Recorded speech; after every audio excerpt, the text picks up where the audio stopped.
ਆਪਣੇ ਨਾਲ ਮੌਜੂਦ ਨੇ ਜੀ ਆਮ ਆਦਮੀ ਪਾਰਟੀ ਤੋਂ ਵਿਧਾਇਕ ਹਰਪਾਲ ਸਿੰਘ ਚੀਮਾ ਜੀ, ਜੋ ਵਿਰੋਧੀ ਧਿਰ ਦੇ ਨੇਤਾ ਵੀ ਨੇ, ਪਰ ਅੱਜ ਉਹ ਵਿਰੋਧੀਆਂ ਦੀ ਭੂਮਿਕਾ ਨਹੀਂ ਨਿਭਾ ਰਹੇ। ਅੱਜ ਉਹ ਕਿਸਾਨ ਅੰਦੋਲਨ ਦੇ ਵਿੱਚ ਪਹੁੰਚੇ ਨੇ।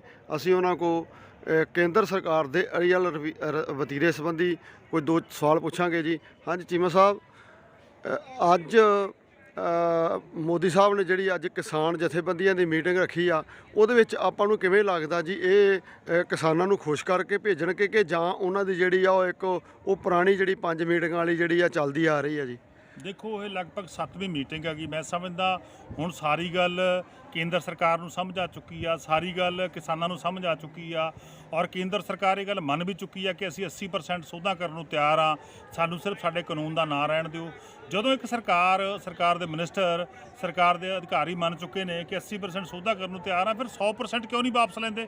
ਜੋ 20% ਰੱਖ ਕੇ ਕੀ ਦਿਖਾਉਣਾ ਚਾਹੁੰਦੇ ਨੇਗੇ?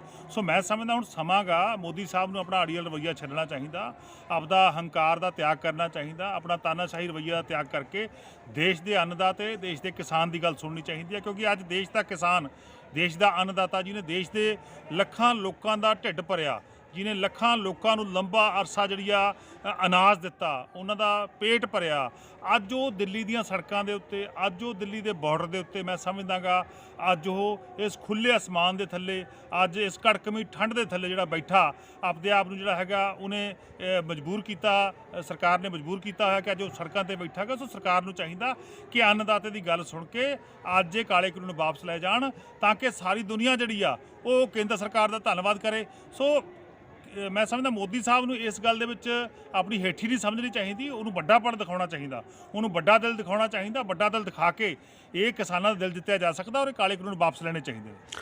ਚੀਮਾ ਸਾਹਿਬ, ਜੋ ਸਰਕਾਰ ਜਿਹੜੀ ਹਰ ਵਾਰੀ ਇਲਜ਼ਾਮ ਲਗਾਉਂਦੀ ਸੀ ਵੀ ਜਿਹੜੇ ਰਸਤੇ ਆ ਉਹ ਕਿਸਾਨਾਂ ਨੇ ਰੋਕੇ ਆ, ਪਰ ਲੱਗਦਾ ਨਹੀਂ ਕਿਤੇ ਵੀ ਕਿਸਾਨਾਂ ਵੱਲੋਂ ਰਸਤੇ ਰੋਕੇ ਗਏ। ਹੁਣ ਜਦੋਂ ਬੈਰੀਕੇਡ ਜਿਹੜੇ ਕਿਸਾਨਾਂ ਨੇ ਕੋਈ ਰਸਤੇ ਨਹੀਂ ਰੋਕੇ ਹੋਏ, ਖਾਸ ਤੌਰ ਤੇ ਰਸਤੇ ਨੇਗੇ ਉਹ ਪੰਜਾਬ ਪੁਲਿਸ ਨੇ ਬੈਰੀਕੇਡਿੰਗ ਕੀਤੀ ਹੋਈ ਆ, ਦਿੱਲੀ ਪੁਲਿਸ ਨੇ ਕੀਤੀ ਹੋਈ ਆ ਜਾਂ BSF ਨੇ ਕੀਤੀ ਹੋਈ ਆ। ਕਿਸਾਨ ਜਿਹੜੇ ਹੈਗੇ ਨੇ ਕਿ ਉਹ ਪੁਰ ਅਮਨ ਬੜੇ ਅੱਛੇ ਤਰੀਕੇ ਦੇ ਨਾਲ, ਬੜੇ ਡਿਸਿਪਲਨ ਦੇ ਨਾਲ ਸਾਈਡਾਂ ਤੇ ਬੈਠੇ ਨੇਗੇ, ਰਾਹ ਛੱਡਿਆ ਹੋਇਆ ਗਾ। ਸੋ ਬਲੇਮ ਜਿਹੜਾ ਗਾ, ਮੈਂ ਸਮਝਦਾ ਕੇਂਦਰ ਸਰਕਾਰ ਜਾਣਬੁੱਝ ਕੇ ਇੱਕ ਸੋਚੀ ਸਮਝੀ ਸਾਜ਼ਿਸ਼ ਦੇ ਤਹਿਤ ਕਿਸਾਨਾਂ ਤੇ ਬਲੇਮ ਕਰ ਰਹੀ ਆ, ਕਿਸਾਨਾਂ ਨੂੰ ਦੋਸ਼ੀ ਮੰਨ ਰਹੀ ਆ, ਜਦਕਿ ਸਰਕਾਰ ਖੁਦ ਦੋਸ਼ੀ ਆ, ਸਰਕਾਰ ਦਾ ਪ੍ਰਬੰਧ ਦੋਸ਼ੀ ਆ। ਸੋ ਮੈਂ ਸਮਝਦਾ ਇਸ ਤਰ੍ਹਾਂ ਦੀ ਬਲੇਮ ਨਹੀਂ ਦੇਣੇ ਚਾਹੀਦੇ, ਔਰ ਕਿਸਾਨ ਦੀ ਗੱਲ ਸੁਣਨੀ ਚਾਹੀਦੀ ਹੈ। ਚੀਮਾ ਸਾਹਿਬ, ਇੱਕ ਹੋਰ ਆ ਵੀ ਜਦੋਂ ਮਹਾਰਾਜਾ ਗੁਰੂ ਗੋਬਿੰਦ ਸਿੰਘ ਜੀ ਤੋਂ ਲੈ ਕੇ ਮਹਾਰਾਜਾ ਰਣਜੀਤ ਸਿੰਘ ਰਾਜ ਜਿਹੜਾ ਉਹ ਚੱਲਿਆ, ਵਧੀਆ ਤਰੀਕੇ ਨਾਲ ਚੱਲਿਆ। ਮਹਾਰਾਜਾ ਰਣਜੀਤ ਸਿੰਘ ਉਹ ਵੀ ਸਾਡੇ ਜਿਹੜੇ ਉਹ ਇੱਥੋਂ ਦੇ ਰਾਜਾ ਹੋਏ ਨੇ, ਜਿਨ੍ਹਾਂ ਨੇ ਪ੍ਰਜਾ ਦੇ ਨਾਲ ਜਿਹੜੀ ਆ ਉਹ ਖੁਸ਼ੀਆਂ ਜ਼ਾਹਿਰ ਕੀਤੀਆਂ, ਅਤੇ ਮੋਦੀ ਸਾਹਿਬ ਦਾ ਵਤੀਰਾ ਜਿਹੜਾ ਹੈ ਕੁਛ ਵੱਖਰਾ ਲੱਗਦਾ ਜੀ। ਦੇਖੋ, ਮੋਦੀ ਸਾਹਿਬ ਜਿਹੜੇ ਹੈ, ਮੈਂ ਫਿਰ ਕਹਿ ਰਿਹਾ ਕਿ ਉਹਨਾਂ ਦੇ ਵਿੱਚ ਤਾਨਾਸ਼ਾਹ ਜਿਹੜੀ ਰੂਹ ਆ ਗਈ, ਉਹਨਾਂ ਦੇ ਵਿੱਚ ਹਿਟਲਰ ਦੀ ਰੂਹ ਆ ਗਈ, ਉਹ ਤਾਨਾਸ਼ਾਹੀ ਰਵੱਈਆ ਬਣਾ ਲਿਆ।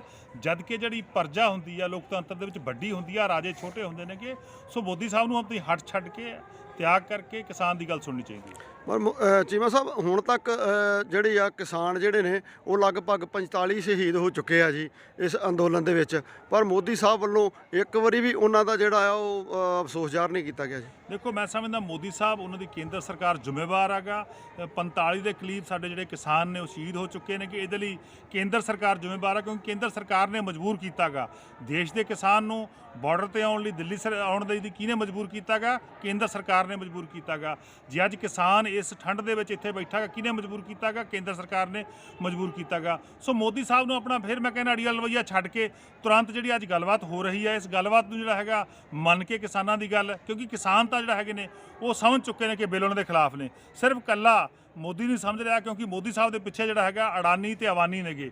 ਮੋਦੀ ਸਾਹਿਬ ਦੇ ਪਿੱਛੇ ਜਿਹੜੀ ਕਾਰਪੋਰੇਟ ਘਰਾਣੇ ਨੇ, ਮੋਦੀ ਸਾਹਿਬ ਦੇ ਪਿੱਛੇ ਜਿਹੜੇ ਹੈਗੇ ਨੇਗੇ ਚੰਦ ਪੂੰਜੀਪਤੀ ਪਰਿਵਾਰ ਨੇ। ਮੈਂ ਸਮਝਦਾ ਚੰਦ ਪੂੰਜੀਪਤੀ ਪਰਿਵਾਰਾਂ ਦੀ ਗੱਲ ਛੱਡ ਕੇ ਮੋਦੀ ਸਾਹਿਬ ਨੂੰ ਚਾਹੀਦਾ ਕਿ ਦੇਸ਼ ਦੇ ਲੱਖਾਂ ਹੀ ਕਿਸਾਨਾਂ ਦੀ ਗੱਲ ਸੁਣਨੀ ਚਾਹੀਦੀ ਹੈ। ਚੀਮਾ ਸਾਹਿਬ, ਇੱਕ ਸਵਾਲ ਹੋਰ ਆ ਵੀ ਜਿਹੜੇ ਕਿਸਾਨਾਂ ਨੇ ਖੁਦਕੁਸ਼ੀ ਕੀਤੀ, ਜਾਂ ਜਿਵੇਂ ਬਾਬਾ ਰਾਮ ਸਿੰਘ ਜੀ ਨੇ ਖੁਦਕੁਸ਼ੀ ਕੀਤੀ, ਇੱਕ ਕੱਲ੍ਹ ਪਰਸੋਂ ਹੀ ਆਪਣੇ ਐਡਵੋਕੇਟ ਸਾਹਿਬ ਨੇ ਖੁਦਕੁਸ਼ੀ ਕੀਤੀ, ਤੇ ਨਾਲ ਉਹਨਾਂ ਦਾ ਜਿੰਨੇ ਵੀ ਕਿਸਾਨ ਸੀ ਤੇ ਕਿ ਉਹਨਾਂ ਜੇ ਸਾਡੇ ਲੋਕਾਂ ਤੇ ਮੁਕੱਦਮੇ ਦਰਜ ਹੋ ਸਕਦੇ ਆ ਤੇ ਕੀ ਇਹ ਮੋਦੀ ਸਾਹਿਬ ਦੇ ਹੰਕਾਰ ਕਰਕੇ ਹੋਏ ਕਿ ਇਹਨਾਂ ਤੇ ਨਹੀਂ ਹੋ ਸਕਦੇ? ਦੇਖੋ ਮੈਂ ਸਮਝਦਾ ਜਦੋਂ 306 ਦਾ ਮੁਕੱਦਮਾ ਜਿਹਨੂੰ ਆਪਾਂ ਕਹਿ ਦਿੰਦੇ ਆ ਸੁਸਾਈਡ ਲਈ ਕਿਸੇ ਨੂੰ ਕੋਈ ਮਜਬੂਰ ਕਰਦਾਗਾ ਤਾਂ ਉਹ ਜਿਹੜਾ ਮਜਬੂਰ ਕਰਦਾ ਉਹ 306 ਦਾ ਮੁਕੱਦਮਾ ਦਰਜ ਹੁੰਦਾਗਾ। ਫਿਰ ਕੇਂਦਰ ਸਰਕਾਰ ਦੇ ਖਿਲਾਫ ਕਿਉਂ ਨਹੀਂ ਮੁਕੱਦਮੇ ਦਰਜ ਹੁੰਦੇ? ਕਿਉਂ ਜਿਹੜਾ ਹੈਗਾ ਜਿਹੜੀ ਦਿੱਲੀ ਦੀ ਪੁਲਿਸ ਆ ਉਹਦਾ ਸਿਆਸੀਕਰਨ ਕੀਤਾ ਹੋਇਆ? ਮੈਂ ਸਮਝਦਾ ਇਹ ਸਾਰੇ ਜਿੰਨੇ ਵੀ ਸਾਡੇ ਸ਼ਹੀਦ ਹੋਏ ਨੇ ਸਾਰਿਆਂ ਦੇ ਮੁਕੱਦਮੇ ਜਿਹੜੇ ਹੈਗੇ ਨੇਗੇ ਉਹ ਕੇਂਦਰ ਸਰਕਾਰ ਦੇ ਖਿਲਾਫ ਦਰਜ ਹੋਣ। ਧੰਨਵਾਦ।